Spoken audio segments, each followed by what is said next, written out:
All right. Boom. That happened Shakalackin'. Episode number 7, Boost Nope. and Bullshit. Tonight here, brought to you this time by Feather-lite Batteries. Get you one if you ain't got you one. Them guys will keep you cranked up. Crank you up. Crank you up, start you up. They do it all. Not only lightweight, but do they get the job done, keep the fire in the holes, and start it up every time. Yep. They get it done. So, Feather-lite Batteries coming back on board again this time. Episode 7. Who thought we'd have been 7 episodes in after me and you started this crap? Huh? Yeah, I'm telling you, dude, I never thought I got a little bit more gray hair, I think. I tried to shave, but it didn't work. I think I missed some spots, but it's Missed okay. a couple spots down in there. Yeah, it's all good. Look at this gray right here. Yeah, you know what that is? That's stress. That's what that is. No, stress is when you lose it up here. Well, we both ain't got none up there, dude. We ain't got shit up there. So what's coming up here? Well, we've been on a hiatus. We hadn't really had much going on.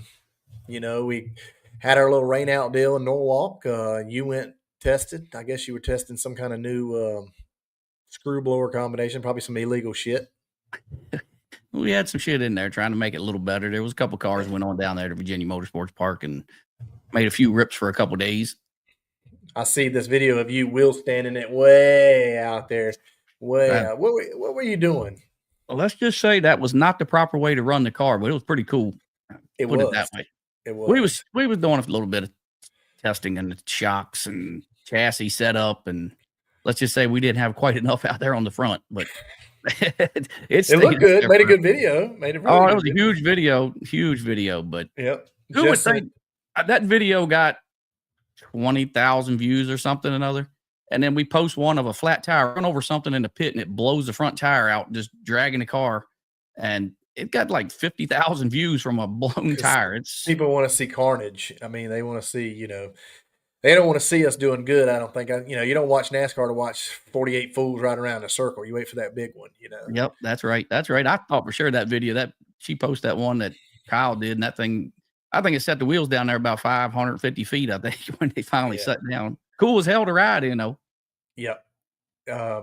It looked great. It looked like a nitrous car out there. I'm pretty sure you sprayed it. That's probably about the time the third system come on. That thing locked up, went on out there, and just we might have kicked the kid on out there just a little bit. Yeah, and here's the deal. And I don't think Jess sent me the video as soon as it happened. She's like, "Oh, look at this! Wow, that's crazy." It was good content, very good video, very awesome.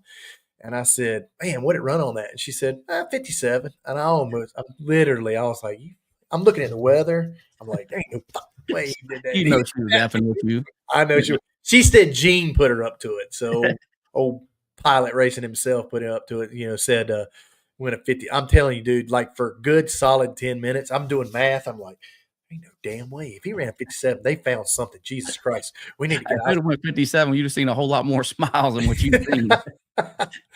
Yeah, definitely. But I've had a flat tire at the racetrack twice. Front tire at the racetrack, and one was like pulling out going to the finals of a big dog race, like literally backing out of the pit, falls. I'm hearing something scrubbing, look on there. I mean, everybody's flipping out, and I work on tires. We do tires for a living. I've done it since I was 16 years old. I said, "Give me a plug kit." Plugged her up, did you? Plugged her up and went. I said, hell, the front tire's on the ground half the way anyway. That's true. I don't know what the hell we hit. I thought it was a rock. I mean, I felt it just kind of bumped and it was like, pa-choo. I was like, really? Yep. I'm like, wow. That was a new one on me. I haven't did that. I had a back tire flat after a run one time, but. Yeah.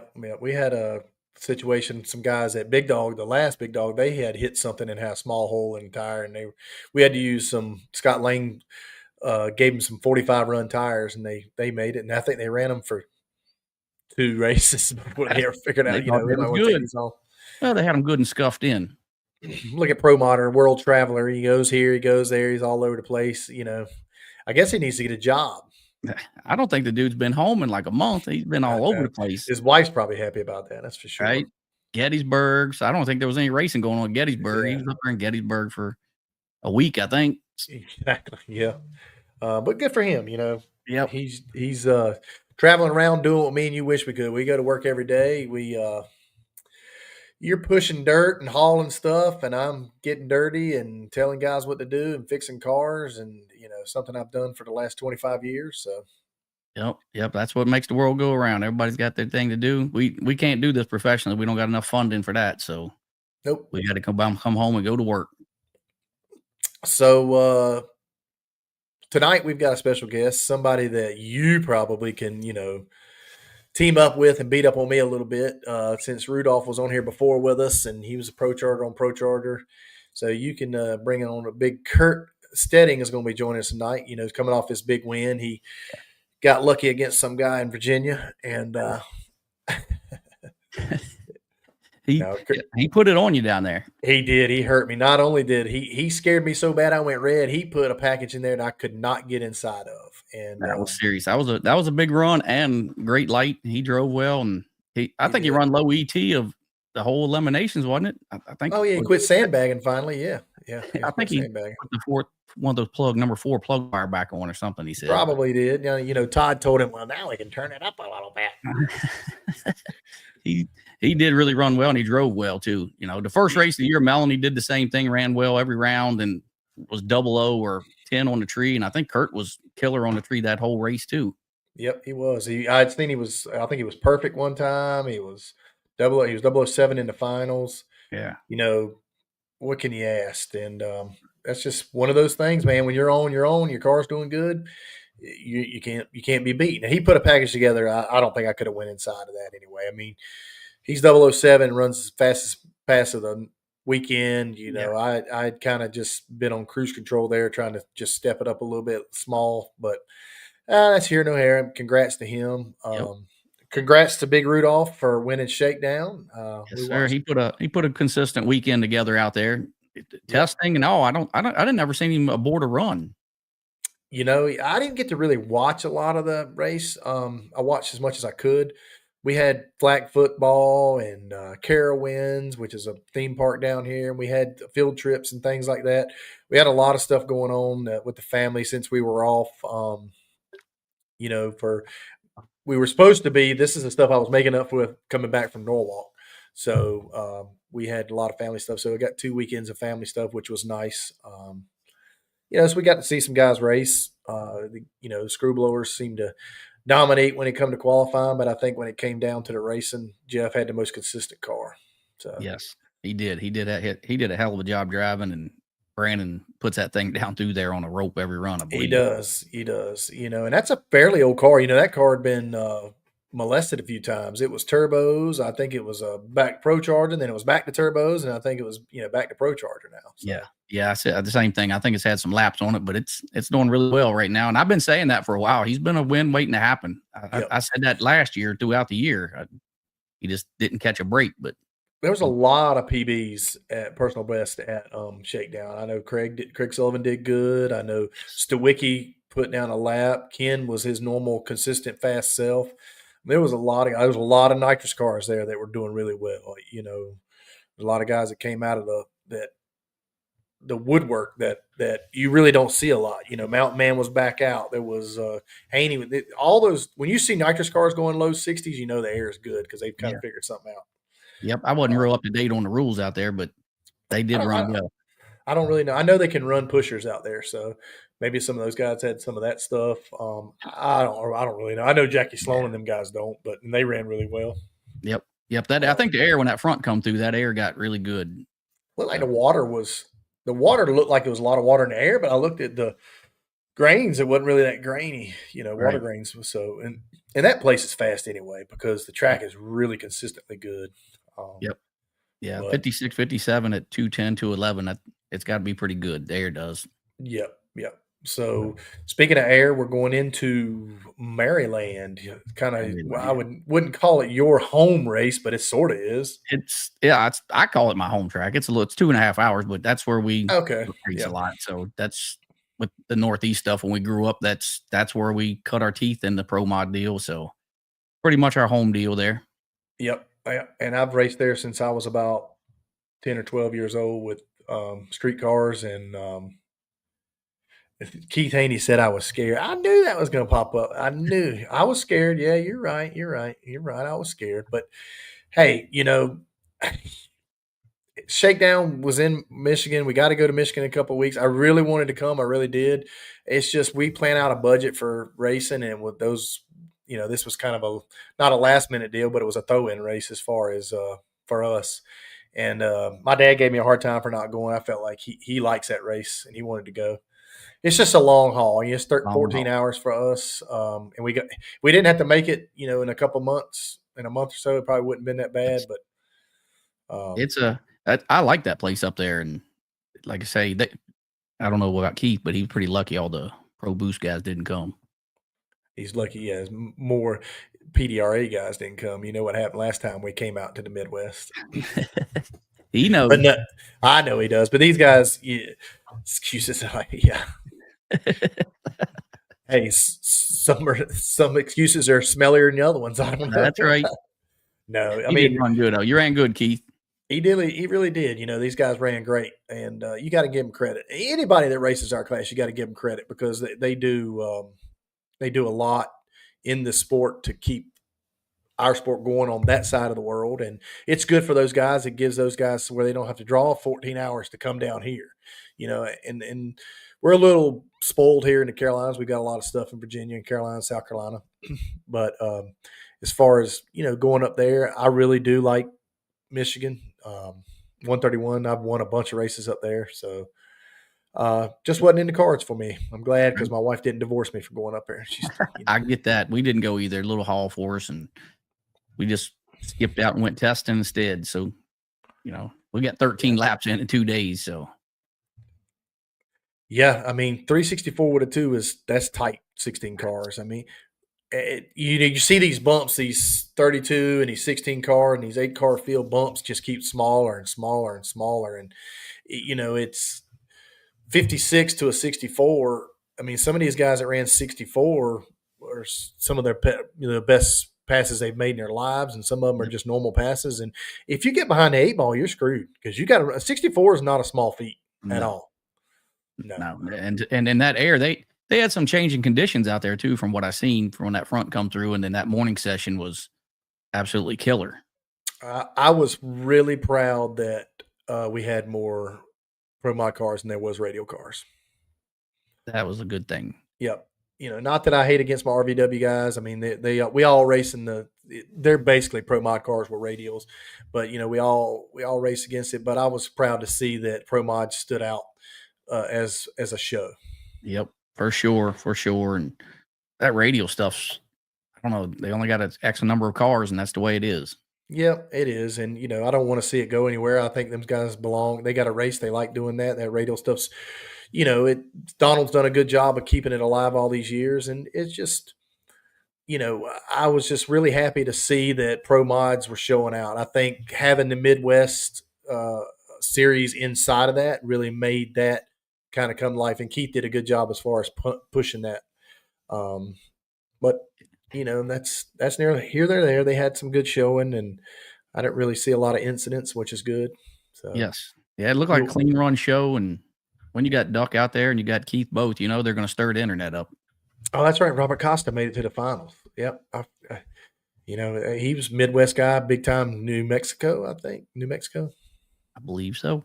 So that's good. Good to see him back. But we'll give old Rudolph props, though. We got to give him props. He got it done out there and jacked him up. He ought to be happy.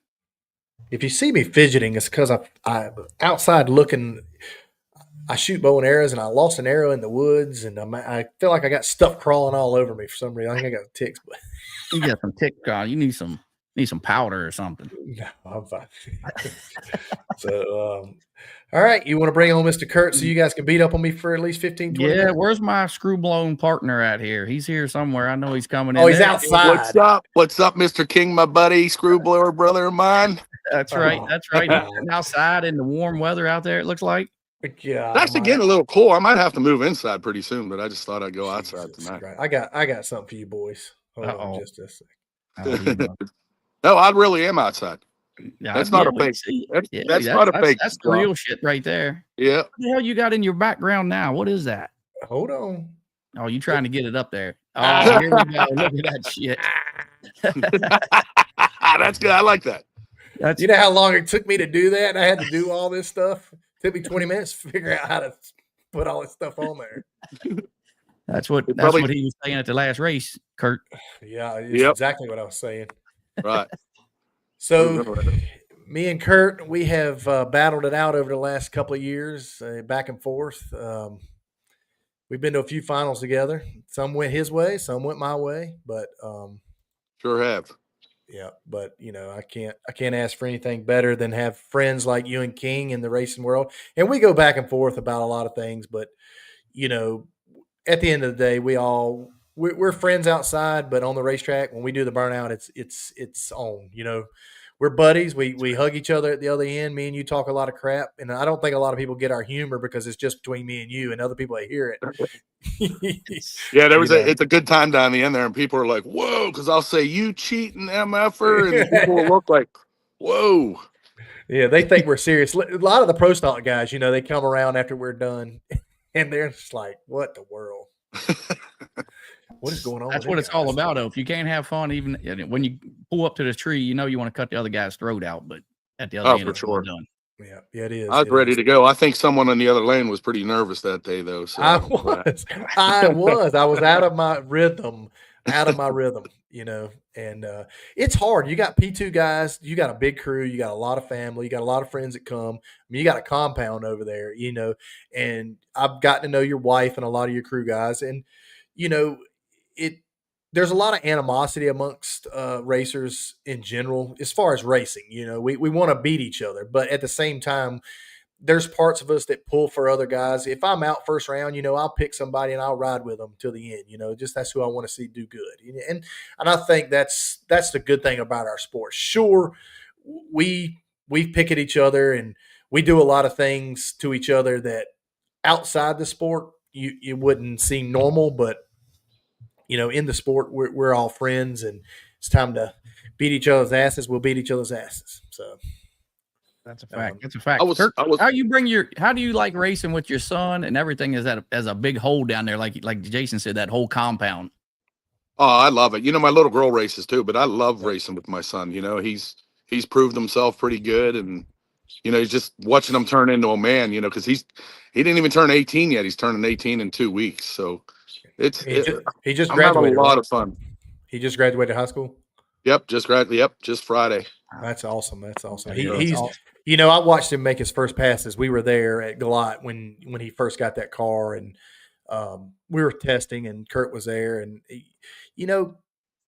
Kurt paid attention to him, but he didn't give him a lot of pointers. He just kind of was like, "Look, he's got to learn." He let Todd kind of take it over and let him show him the way, and that's a good teacher to have. Yeah. But I'll give Kurt credit. He was a lot calmer than I probably would have been. Yeah. I just feel like if he's going to listen to me. We joke around every day, and sometimes it's disrespectful or not. But listening to Todd, he's going to listen all the way. Yep, absolutely. And then like sometimes where he'll come up and say, "Dad, having an issue," and I'm like, "Well, you asking me?" Because then now he wants to talk about it. So right. That's always a good feeling. though. That's a great feeling when you do that. Yep. Yep. Yeah. And, as a dad, me and King both, I think that's a good part of our sport is we can see our children do good in the same thing that we've succeeded at. I think my father looks back and seen me he never pro mod race, but he has won races, and he's seeing me win some races. It puts a special heart and, place in your heart for drag racing. For sure. He does. For sure it does. Yep. That's why I got my son. He works on the car. He don't have a car to run. I was going to buy him one, and he don't want one. He's all business. He's like, we need to buy some more lots and build some more houses. Fuck that race car. So I was like, okay. And then now Lily, she's 14. Yeah, she's 14. Yep. So 14. Does she have any? Does she want to run a fast car, or what are you thinking? She does. Of course, she says she wants to go into a pro mod into, but Lily's going to go off to college. Oh, yeah. Ethan's not. Ethan's been working for the company for quite some time. He's actually running jobs already, and he's going to eventually take over. Well, so great. we'd probably get her into a dragster or something. But once college starts, she's not really going to have time to do this kind of thing. Or maybe we'll make time. Yeah, weekend off here or there for sure. We always say Lily's there for the party. You know, she shows up, goes off. She does socialize a lot. Yeah, I she see her. socializes. She's in one pit. She's in the other pit. She's over here. She's over there. She's a social butterfly. That's what I like about the PDRA, though. You know, we get to race as a family, and you know, they have friends all around the country, and it's just when they show up, they haven't seen their friends since the last race, so it's pretty cool. Yep, and that's kind of how I grew up. I mean, bracket racing and traveling the country, and grew up with a lot of different families, and you know, they've all got families now, and we all kind of grew up at the racetrack. And I think you learn a little bit about being a true sportsmanship as far as being with drag racing. So, and for the most part, the kids can run pretty much wherever they want because it is all one big family. Yeah. Well, other people are looking. You know, yes, if they're out messing up. I remember Ethan when he was younger, he would take one of the pit bikes and they'd be over on the dirt track or something, and then one of the parents would come up. You know, your dirt's over there on the dirt track, and it's like, really? Thing comes back muddy. Like, dude. So, like, everybody's watching. You know, I don't think you have to worry about too much. You know, I tell people it's kind of like a little small subdivision that we moved from state to state to state. You know, we all kind of know where we're going to be at and who you're going to be near, and it's a good thing to have family and friends that for sure support you. I think we've all done it a long time. Here's something me and Jason was talking about before the show, and I told him, you know, we've been racing so long that my wife's been kind of getting a little burned out a little bit on all the traveling all the time and stuff. So she doesn't come quite as much, where me, I'd just soon be at the racetrack all the time. You get any of that in your pit sometimes, the burnout feeling? Well, of course we all get burned out, but I never get, you know, let's face it, if Wendy didn't really love doing this, we probably wouldn't do it as much. I'm not going to say she rules the household. I'm just saying she loves going. It's like, I always say, it's camping at the track for the Steddings. Yes, and right. most of us, you know, we don't go to a hotel room. We stay right in a rig, and we have, you know, the crew does. A lot of them do. You know, Todd stays at the track. I stay at the track, and you wake up in the morning, you have your coffee at the track. I love it. And she loves it too. And you're right. It is. She doesn't miss too many. No, you know? Wendy's the boss. I don't want to hear it. You can I say don't know about that. I'm going with Kurt. Kurt's the boss. Kurt's the boss. I'm going with Kurt. I mean, I'm not telling you I don't listen to what she says, but she has to like smack me 3 times before I start listening. Yep. She's definitely she's sitting right across from me now. She's like trying to reach me now, and so if you see a hand come over and slap me. So how did you get started? I really have never asked you this, and I'll tell everybody up front. You know, me and you've had a lot of talks and a lot of friendships, you know, but I don't know how you got started. We had some hot rods in high school, and we did a lot. There was a highway they built that they abandoned, never finished it. And we used to go down there every Sunday night and drag race. And that's how it started. And then, you know, we sort of left that stuff, and then we were building our house up in New York about, I don't know, 12 years ago. And my boys were just little. And my cousin said, let's take them over to the local drag strip. So I went over to the local drag strip, entered my Ford Raptor in it, won on the bracket side. Next day I bought a drag car. Had to have it. Next weekend I bought my cousin a drag car. Next weekend after that I bought my best friend a drag car. Now we're off and racing. Then a guy came up to me and said, you know, he's friends of a friend, and said, you want to go pro modded? And I literally said, this is what, 2014. I literally said, what's pro modded? Wow. So then we built it. We built our first pro mod. Was that the Corvette, the chrome Corvette? No, that was there. I had a black one before that one. Okay. So because that Corvette was a Bickle, I bought that off the Sheik. But the first one, literally a guy built it up in Ohio. And you know, I had a good Billy Leverance was my motor guy, and he would come down to our shop and build the motors and do all that. And we were doing pretty good up in Ohio. And then I just wanted to go on the PDRA level. And then I broke my foot snowmobiling, didn't know it. And I had a clutch car. So I'm sorry to skip that part, but I could no longer hold that clutch. I mean, you ever run a clutch car? Yes, no. I haven't. Really? No. That's I can't tell if you're being sarcastic or not. No, I really haven't. No. Oh, okay. Yeah. You have? Yes, sir. I mean, it takes everything you have to push that clutch and hold it in. and my foot just couldn't do it anymore. And that's how I met Todd. And I said, I need an automatic in my car. And man, we hit it off right off the bat, and it was the right timing. And then once our families got together, everybody got along good. So, they're like part of our family now. Yep. And now I watch him excel. He's built such a nice company now. He's awfully busy. Yes. He's all over the country.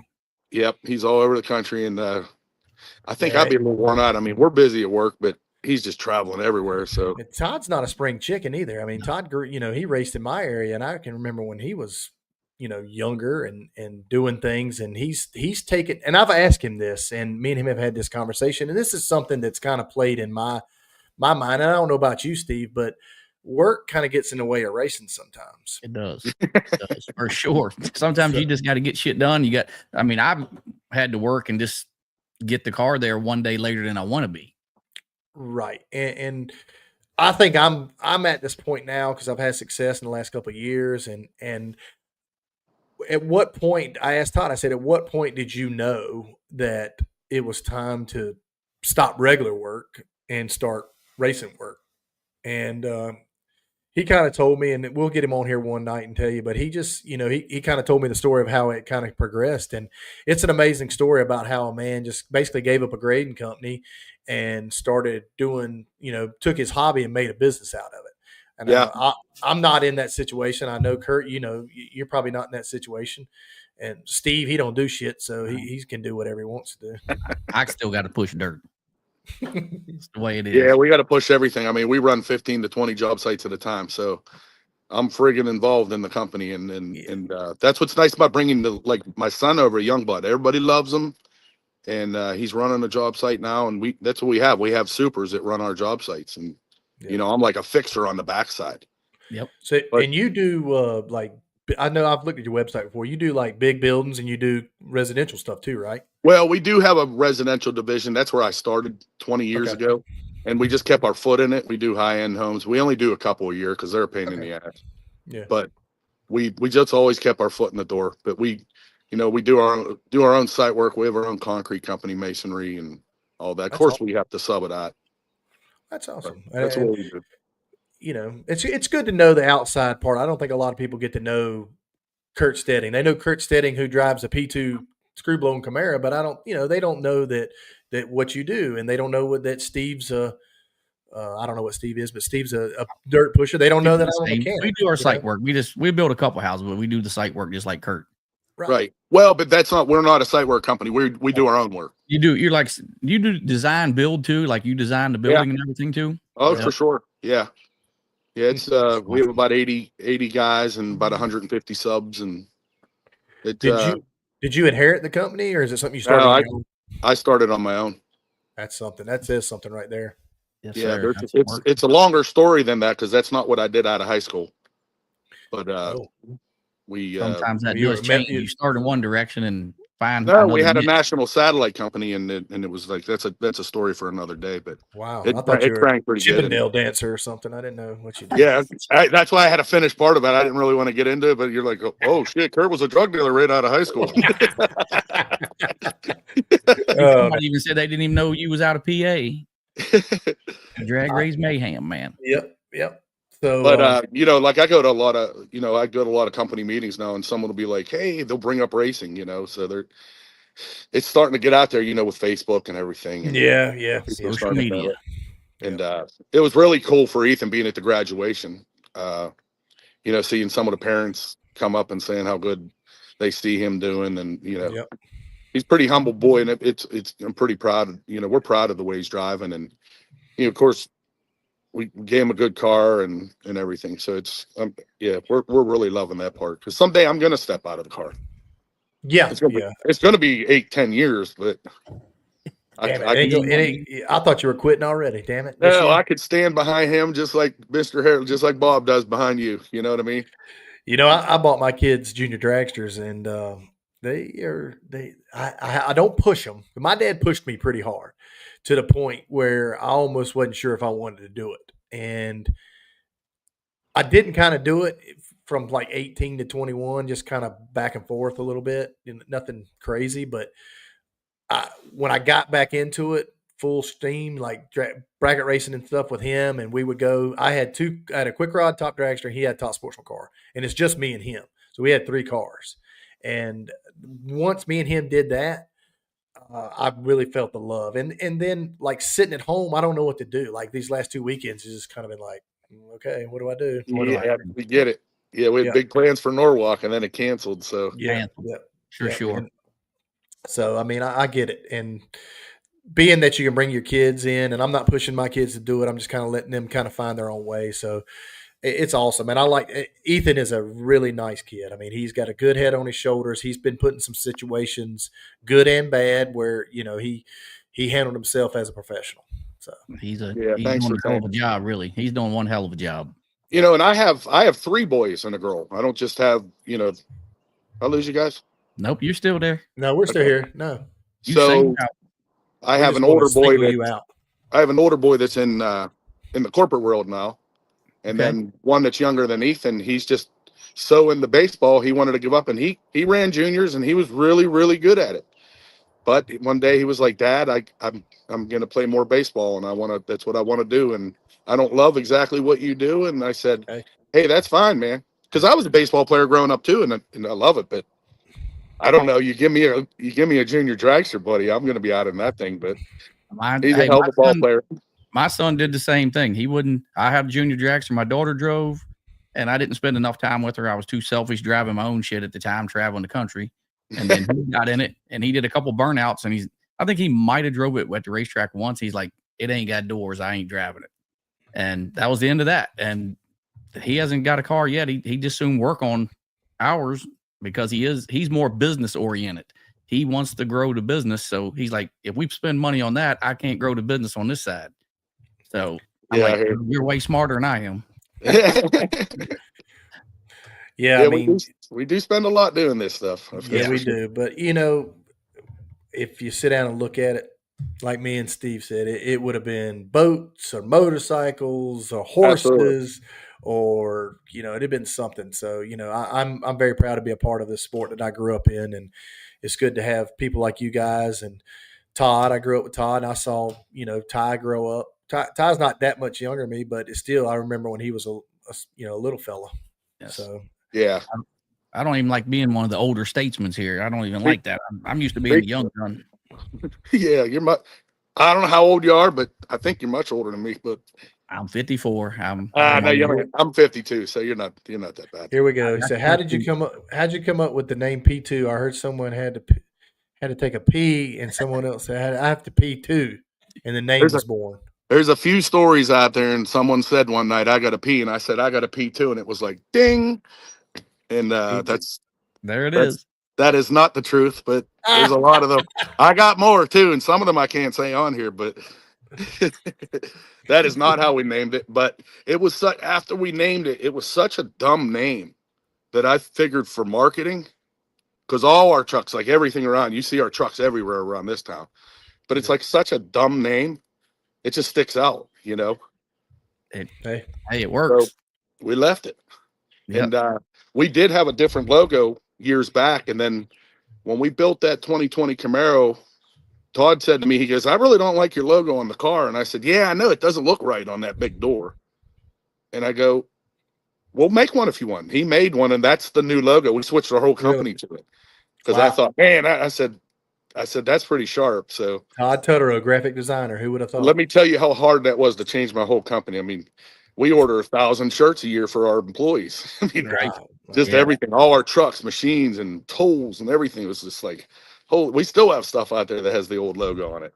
Somebody's peeling a lot of stickers. So, so after you was it me and you in the finals? I want you to be truthful about this. Now, me and you've raced a lot of times. Okay, were you nervous? You know, I can't remember exactly, but I think my head was straight, and I'm like, I got to do this because I'm sick of getting my ass beat by this MFer. So, you know, and it's like, you know, I love that you have the world finals, but we got to take that shit off you one of these days. I mean, you know, the world champ. You got to take a break and give someone else a chance for a year. So, I think my head was right. Yeah, I definitely think it was. You were 007, you won a 61. I think, you know, we always, and I think as racers, and I think Todd can probably attest to this, maybe Steve can. Okay, so you get to the finals. You got Kurt. Steding. Okay, Kurt just come off like a perfect light or a 001 or something. So I knew Kurt was on the. It was perfect. Yeah, perfect light. So I'm thinking to myself, okay, he's either going to go red or he's going to be good. Yes. Okay, so here we go. Let's think about this. And I'm thinking, okay, what's the max they can go? They qualify with this. This is the conditions. This is what the track. This is where I know I'm at. So I'm thinking, okay, here I am. And I tried to step it up. I tried to run a 1 or a 2. I just didn't get it at that point, and I'm pulling up every view. I do a burnout. I back up. And for some reason, I was in a hurry. I don't know why. I just got rushed. And in my mind, it wasn't happening. In my mind, I'm doing the same thing. But if you go back and look at the video, and even my crew guys, they were like, why are you in such a damn hurry? And I don't know. And I don't know why. I just wasn't. And yeah, I mean, it's the nerves or. Yeah, I mean, sometimes it just happens. I'll tell you one thing, though. You took off. I was like I leave, and I'm like, oh, man, I'm not catching them. I'm like, what? In that short of time, I'm talking to myself like, you missed your light. And then I looked up and saw my light was on, and I'm like, oh, boy, red light. And then I saw 61 pop across. I was like, wow, what a run. What a night. And everybody hates to lose. I hate to lose. King hates to lose. But when a guy puts a package like that, he's fastest of the race and he's good on a tree. I mean, I wasn't even upset. I mean, obviously I was upset because I lost, but I mean, it was Kurt. Kurt beat me. That's bottom line. It was his day. You ran consistent. You guys barely got in the race. You remember you was the last qualifier you got in. Yes. Yeah, I remember earlier that night. I remember earlier that weekend. You in the qualifying, you lost that one deal, and your daddy was waiting up for you there, and he goes, "Oh, he's going to hear about it." Yeah. And so that time, I said, "Don't yell at him too bad." He goes, "He couldn't have beat you that time anyway, buddy. I'm proud of him. He did good." So yeah, well, you ran low ET of every round too. No, he didn't. No, he didn't. Every round. No, because I had lane choice in the final. So well, he missed it in the semi. Right. Well, let me tell you about that 000 anyway. Okay. Everybody wants to, you want to sit there and everybody sees, 000, and you think you want to brag about those? You don't, man, because you are 1,000th away of red lighting. Yep. Quarter inch. Yep. So, like I say, I just flinched. I mean, I wanted to be good. I knew you were good, and me and you always have a good race. We don't really ever have a bad race unless something happens, obviously. Sure. But it's just, I just jumped. I just flinched, and that was it. And then when I'm like, God dang it! But then actually, after the fact, you put a good number. I couldn't have beat you if I'm perfect, and I can't beat you. So I mean, didn't really. It was regardless. I was just along for the ride, no matter what. And yeah, we had a package, and yeah. And we get out of the car down there, and then the pro stock comes down, and then next thing up, here comes Eve. Yeah, exactly. And did you go back up there because you said you were going to stay down, or did I was still down. I was still down there. He's only only 2 classes behind us, so I'm just getting out of the car, and pro stock's coming. They're interviewing me. Brad's down there by now, Brad Schmidt, and he's watching the thing. So we hear the blower car take off. We hear it make a full run, but we don't know who runs. And Brad goes, "He got it." Ethan comes around the corner. You can hear him yelling in the car. He's like, fuck yeah. And I'm like, oh, boy. He gets out of the car. They're ready to interview him. He still has his helmet on. Comes up and bear hugs me. Smacks me off the face with his helmet. Cuts my face. Really? Yeah. He was just all revved up. And I'll tell you, there was no better feeling than that. I mean, it was just like, man, is that fun. Yep. That is good. Drag Race and Mayhem said, has the competition in Pro Mod changed the way you approach racing as a driver? Yeah, because everybody's. I think Pro Boost and the Winter Series has made me be on the practice tree more. I can tell you that because I spent the whole Winter Series doing nothing but changing buttons to gloves to my shield on my helmet. Everything. And you just found out you were old. So. And then I was old and just drink more Mountain Dew. Do you go back to the pits and say, "Man, there's something wrong with that button"? That button caused me to be late as hell. Bro, I changed the transmission. I blame the transmission. Yep. So, get out of here. No, yeah. Them damn flat hoods, they got some crazy shit. Oh my God. Here we go. I can see it. Steve, I like Jason a lot, but I don't like that he drives that damn flat hood. Yep. He sees a lot and his ass is fast. So my mom's always watching. My mom sends me the videos from Flo right after we run. It's pretty cool. She'll text it to me, and and she'll say those damn flat hoods or. Yep. I'm getting me a shirt that says Flat Hoods Live. Yeah. Flathead Harris. Flathead Harris. Yeah. So I don't know if ahead. you can see the name when I entered the backstage of your gig here. I put in. Oh, you can't see it? No. Oh man, it says Kurt Steding. Kurt. So when I got out of the car down there, they did an interview down there when I won, and when Ethan got out, they did an interview on him, and that's where you really get the you're like telling them like it is, like you're just coming out, you're sweating, you're still can't breathe, and adrenaline. Well, then while we're getting our picture, I'm drinking a few beers, and I think I was like 4 in. They interviewed me again, and then I was like, well. They call me Kurt Burt when I do that, when I was talking about that 000. And then I'm like, I immediately said to myself, no, idiot. They call you Kurt Burt when you're drinking a lot of beer. Yeah. When sends the calls that? I'm sorry? I think when you win, it usually calls you to have a couple beers. Oh, yeah. You want to lose, calls for you to have a couple beers. You know what I think? I think you drive better hungover. That's what people say, but I sure don't like it. Yeah. Yeah, that don't feel good. No, especially when it's hot. It's not bad when it's 60, 70 degrees out there.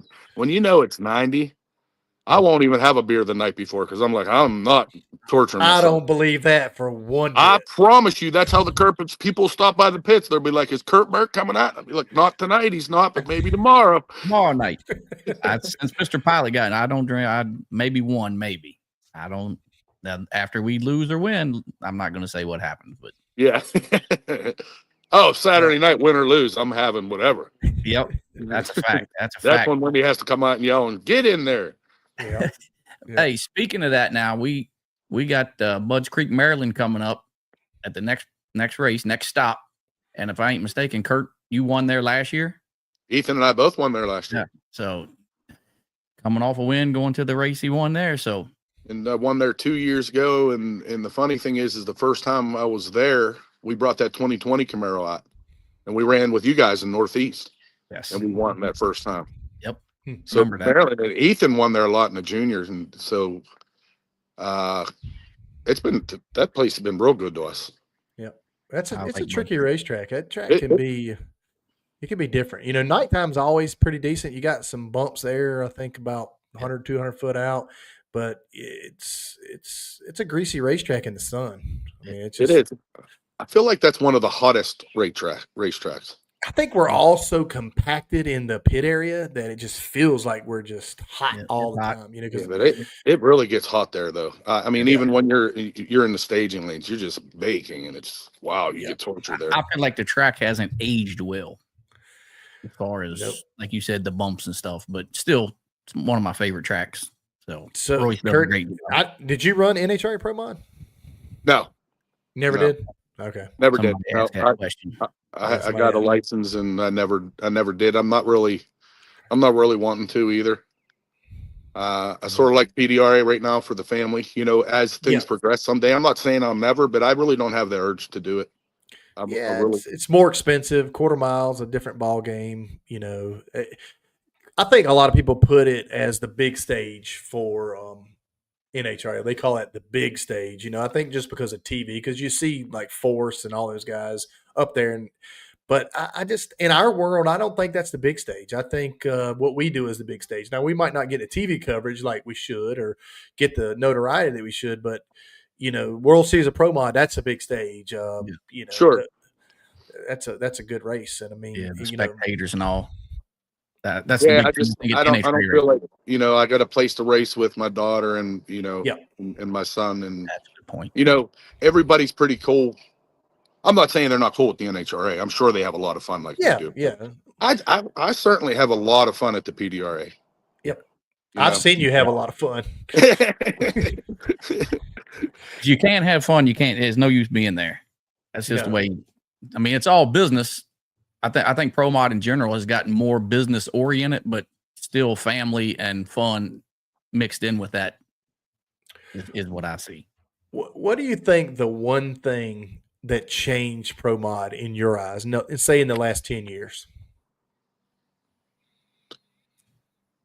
Well, I mean, I think there's a bunch of things. For one thing, I mean, the stuff's gotten better.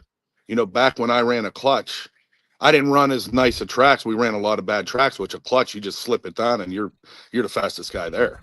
Yeah. But then the automatics all of a sudden start surpassing that, and the motors, and just sometimes I feel like, you know, the money you spend, you know, the more you spend, the faster you can go. And that's, you know, it's not really fair to say that, but there's some truth to it. I don't like it that much, but because I love when a guy comes out and he's running good, you know, and he's low budget guy. I love when they run good, because I just didn't throw that much money at it at the beginning, and we started running good, and it was like, wow, people like, so I said, we're spending this much, why not like spend this much now and just try to get to be with the fast boys. But man, did it get competitive though in this last. Yeah. And I think Boost is competitive for the simple fact the cars and the amount of people that we have. You got Todd, you've got the Wide, you got Resolute Racing, you've got Proline, you've got these companies that have put together these packages where we can be consistent and we can be good drivers. So if you get all that kind of built together, we got good cars, we got good tuners, we got good equipment. So it's going to make it more, you know, competitive. It is. So the package you have, I think that's part of tightening the field up. Those 3 or 4 companies all with those packages and people buying into that deal. So then it's a matter of who turns the right screw at the right time. Right. And then it's up to the driver too. You need to grab that good light, you know, and try to keep them consistent. And you might have a couple weeks where you're not consistent, and then you're back at it, you know. Or the funny thing is, how about you show up in a car, you know, mine ran fastest of all the rounds. Yeah. And then we might go to the next race and it might not do that. Yeah. It's amazing. They put them in a trailer and they have a mind of their own, you know. Yeah. I've been there and done that too. Yep. I think in the last 10 years, probably the overseas connection has brought a lot of money in.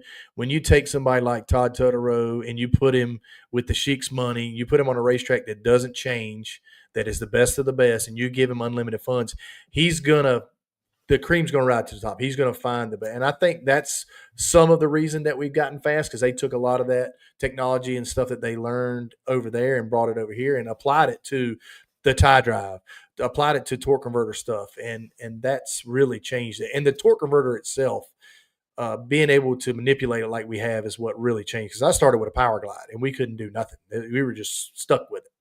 Hey, Steve, did you hear him say manipulate? Did you hear him say that? I heard that. I thought that carried a lead penalty. Not anymore.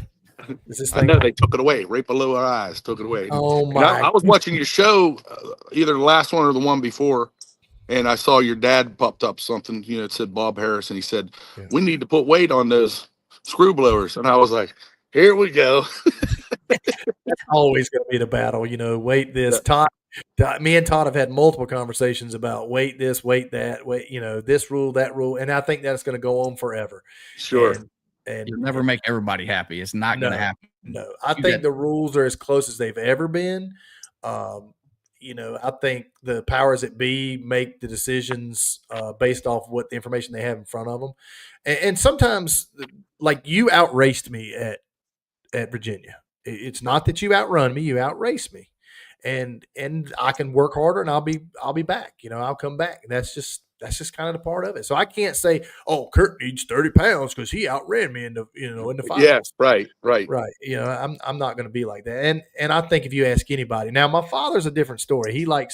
Him and Todd, they're the rule manipulators there.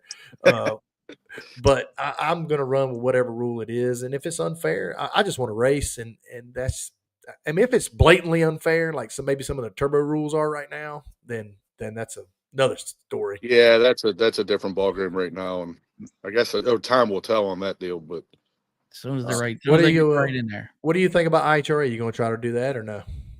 Man,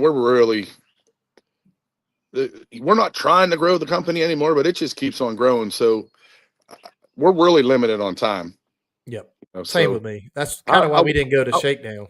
I want to, and there's even some right up here in Ohio, and I can't find the time, and it's just like we're just so booked up, and I got to, I always have to take my wife on vacation at least once, and we're going twice, and it's just you just got to pick your poison. And our poison right now is going to be the PDRA. We might try to stick one in. Yeah. And there's another one out there, but here's the $1 million question. though. Here's the $1 million question. There's one coming up at Gallet. Yep. Or Galat, whatever. What's the rules? I think it says PDRA rules on it, doesn't it? No, I didn't see it. Did you see it? No, I didn't see anything on there as far as they set the rules set up. You're gonna make me look now. You're gonna make me be a dummy. Okay, well there's $125,000 race or something out in Dayton. Is that IHRA stuff there? Kill Care, ain't it? Kill Care. Is that IHRA stuff? Yes. Yeah. Because on there it clearly says PDRA rules, and it'll say this and that. I know on that one, so I don't know about the other flyers. And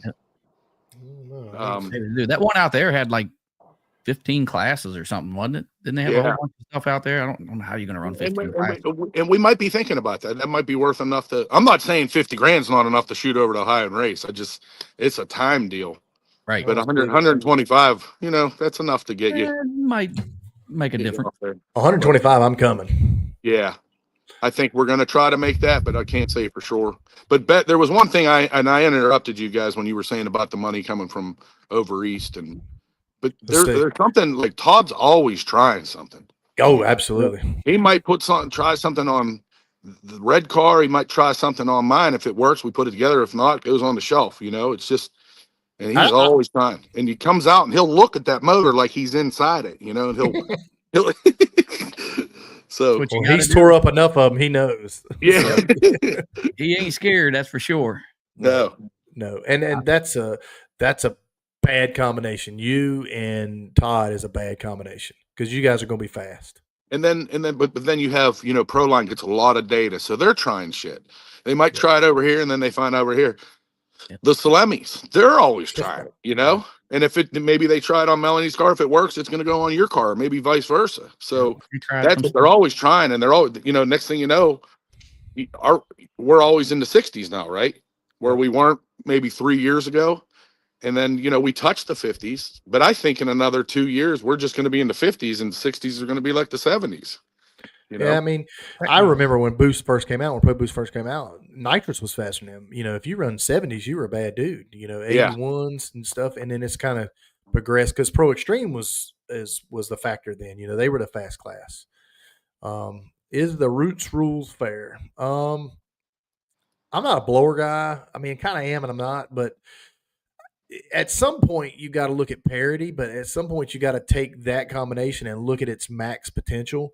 And I don't think you can get a Roots car light enough with the right driver. You probably could with the right package, but you got to look at cost effectiveness. You got to have a blower that costs twice as much as a screw blower does, right? Sure. You got to run the piss out of the motor. You're going to have to burn it up or blow it up or whatever you're going to have to do, and you're going to have to be really light. So you got to look at the parity of money versus results. I think you got to have a light driver, right? You got to have a really light. You'll never get my car. There's no Roots going on mine. I'm 230 pounds. Yeah, it's never going to work. Now, my son. I didn't know they stacked shit that high. I know Melanie's car was pretty light when she was running the Roots. What? I don't think you wore out your last suit. I think you needed a new one because it got tight on you. So I'm not sure we should be talking about that, Mr. Harris. I'm a little chunky right now. That's why I went to Pro Boost so I could eat more. Yeah. Have you ever noticed, Kurt, the car is not in the air, the plugs ain't out of it, and they're all sitting around drinking tea. I know. Talk about sandbaggers. And they were like, when I ran a 61, they're like, oh, I guess we should have thrown that 59 in there, but. The problem was that was the 59. It just didn't go. Did you shake it all, or? Yeah. Oh, did you? Yeah. Okay. Yeah. I don't know. I don't know if my tires were at the end of their life or what, but the last 3 rounds I paddled pretty hard in the middle, and it just. I don't think it probably knocked a number off, but I don't think it knocked a lot off. I really didn't expect you to go a 61. I figured you're going to be right there with me, a 2 or a 3, and I expected to go a 2, and it was just going to be a driver's race, and you would have won that anyway. So. Yeah, I think Todd, when I talked to him after, he expected like a 62. Yeah, I don't think he thought a 61 was out there. No, I don't think he thought either, but it's I'll tell you, it was smooth. But like I said, when I took off, and I'm like, screaming at myself, like, you fucking missed the light. I thought, and then I looked up and I'm like, oh, he red lit, so I was like, And then I'm such a nice guy. I felt bad for you for red lighting. Well, no, you didn't. I didn't even bust your balls. You should have. I deserved I know, but I didn't bust them. Don't worry, my father gave me a. I think I red lit on. Remember, Steve? I red lit on you down in. It was a $50,000 race, right? Yes, it was. I red lit on him, and well, you were really respectful about it. Actually, I think some tears come out of your eyes at first there. I had that thing. I was the first big one for a while since the Northeast days. That was, yeah. So yeah, so I was happy for Gene for that race. So yeah, for sure. Yeah. That was a good time. It's always good for the team to win. I think we both went 59 in the final there, 59 or 60 in that race. I can't remember. Yeah, I can't remember. I ran a 63, I think. I won 13 red. It didn't have a 0.1 on it, but mine had a 0.01. Yeah. Didn't have the negative. That's the only way I can outrun you. I was trying to get a head start. You know how they do in No Prep Kings? I was trying to get a run. Yep. Get a run at it. Bob, trust me, when I took off, I thought you had me, and I'm like, you dummy. That's a bad feeling. That's a bad. Well, the feeling is last year I was a good runner in that World Championship, right? Yeah, yeah. We were all right, and then we got to Bristol, and I was next to Johnny Camp, and our car was running fast. That's when the smoke. That's when his started car smoking. was smoking, and I thought they weren't going to let him run. So I go in, light it up. I'm blinking my eyes. Next thing I know, he lights up and lights up again. I'm like, what the? And then I had like a 0.15 light. And the first person I think of when I know I had that I lost by a bad light is my wife. Oh yeah, Wendy's gonna give it to you. I got to face this girl. You know, you come back. Todd's like, hey man, it's racing. It happens. You know, but my wife, pooh. Perhaps McCormick red lights and late lights, you know. Oh, I know, because there's a saying, and you've heard it before: you win as a team, you lose as a driver. That is, yeah, right. That works. Some days you're just on. Some days you're just on. Like you at the World Series. Yeah, I mean, that day there, the car was just on, and I drove okay. It ain't like I drove so great, but I drove okay.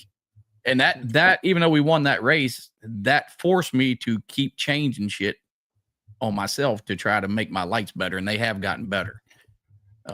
And I think a part of maybe I've had a little part to do it. Me and Travis and some other guys and Preston Tanner and these guys coming in. I mean, the younger generation seems to be quicker. I'm not a younger generation anymore. I mean, I'm 45, so I'm on the other side of the hill.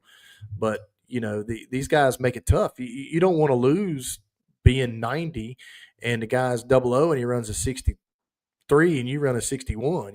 That's just as bad as going rest, wouldn't you say, Kurt? Oh yeah, I mean it happened to me. I ran a 56 down at the World Series against Kyle Kelly. That's not a bad light. I mean, it's not terrible. It's not.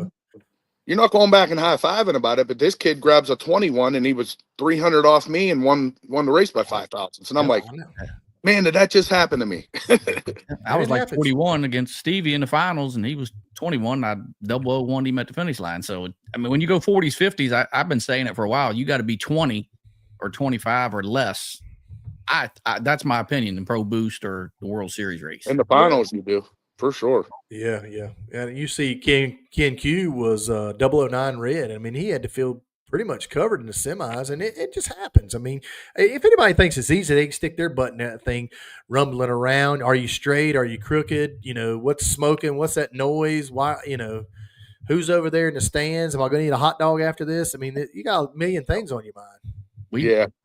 I hear it every time when I roll to the water. First thing Miller tells me, you got to do a straight burnout, because I'm usually the car kind of jacks a little bit and I want to turn into it, and I do like a left hand burnout a lot. And then he's like, you got to look at the tree so you can let off the button. I hear that every time I pull up there. I'm like, okay. Oh, yeah, maybe they shouldn't say that then, Yeah, no joke.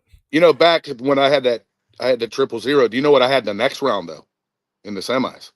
It was an 059, because I said, and I'm not putting anything in that computer because I don't trust it. I don't trust that you're going to throw 9,000s in that computer and the fuel tank, and it's going to give you 9,000. So I just don't feel right about it. But I had an 059 because I told myself just calm down on the tree. Yeah. Well, you can't calm down on the tree because then you end up with a fucking 59, and it's like, sorry, am I allowed to say? Is your dad still on there? He is. All right, well that's all right. But your mom's not watching, is she? No, well she might be. I don't know. We let it slip every once in a while. No, Kurt Burt's here. This is ice water, though, guys, not vodka. That's ice water. I've had a rough couple of days. Somebody wanted to shotgun a beer at Bud's Creek, they said. I think it was Brittany. We do it right before first round. Oh, hell no. We ain't doing that after the race. We'll get one in there somewhere. Yeah, Saturday night after the game's over. Yeah, after the game. Bud's Creek's been good to me, too, so I won a couple races there, not in PDRA trim, but in the Northeast days, the 50,000ers and the 30. That's how Gene got hooked. That was Gene's first race that he was ever involved in. We go out there and win the race, and that was the worst possible thing could ever happen to that man. And he was with you, helping you out then? Sponsoring? He had just bought the car, and that was his first race being totally involved with the race car. And we go out there and win the race, and he's hooked. He's done. He's done. Just like stick him in the arm, and here he is. So that hooked him, hook, line, and sinker. I mean, it was a while since I won. So there's thoughts like when my son won down at the World Series, and I said to myself, man, I could stand behind him. I could just give this shit up and just stand behind my son. I'm having just as much fun. But then now that I won again, it's like, okay, I'm back in this game. I gotta get back in, because our first race out down at Kalot just was, we had all the Steddings first rounders, Lily, Ethan, and myself, first round out. And it's like, boy, does that suck for points. Yeah. Real bad. But now we're all real close. And yeah, we're all tightened up there. I don't try to look at them. They posted them the other day on Facebook. I was mad at Tyler for doing that, because I don't look at them. So that I had to have a choice. But it's still early. Get out of here. You peek at him. You look at him. He's got it wrote down right there on the side right now. He's looking at it. He's like, yep, there it is. Screenshot. Well, Curdy, it was good to have you on here, buddy. It was good to talk to you. We'll see you in Maryland. That sounds good, guys. You got anybody you want to thank before we get off here? I know. I want to thank a lot of people. I want to thank my wife and my mom and my kids. I want to thank Todd Tutterow and Ty Tutterow and Brad Schmidt and Michael Stanley and Dennis Kuhn and everybody at YO and at Ty Drive. I want to thank Wes Buck for what he's doing for the sport. He's just bringing it on, man. And just everybody. I need to thank Red Line Oil and NGK and I think that's about it. I hate when I miss people, though. My son's real good at it, though. He doesn't miss anybody. I forget everybody all the time. That's fine. I mean, I think by now you've done enough interviews and winter circles and stuff like that. If they don't know you appreciate them, they'll figure it out eventually. But these sponsors that stand behind you and people like King and me, they're the ones that keep us going, and that's something to be said for these companies that put a lot of faith in me and you and all these drivers. And it's good to be able to give them a shout out, and hopefully they'll keep on keeping on so we can keep doing what we want to do. So. The other thing I really like about the PDRA, and I'll get off, guys, is like some of my friends come down and they might never been to a race, and they'll come to a race and they see us all talking and having fun and maybe having a beer afterwards, and they're like, they can't believe it, because they think we would all hate each other. And so only in the burnout box. Right. Yeah. I mean, you're not my friend after. Hey, man, I'm going to give you a hug and tell you be safe. But in that car, I'm going to be like, you suck. You fucking suck over there. And hey, would you ever thought you'd be on Boost and bullshit on social media? Well, that was a question I had. Which one to use Boost and which one to use bullshit? Well, I make more Boost than he does, so he's got to be bullshit. All right, I'll take it for now. I know, Sandbagger. I know you make more Boost. Exactly. He kind of told on himself, Kurt. He told on himself. I know he did. Yeah, but it takes me 4 seconds to do it. It does. Hey, before we get off, we got to thank Feather-lite Batteries. If you ain't got one, your shit don't crank up, fires up, lightweight. That's the battery of choice in PDRA. Yep. Sure is. Yep. So we appreciate it, guys. And all right, thanks for having me on, guys. Yep. Thank you. Appreciate it. Yep. All right, guys. Well, that's episode 7. Good to see Kurt. We learned a lot of things about him I didn't know. Truthfully, I mean, I've known Kurt for years and didn't know a lot of things about him. It's good to see somebody like that it really has the heart and the soul of what PDRA stands for and what these guys, what we go after.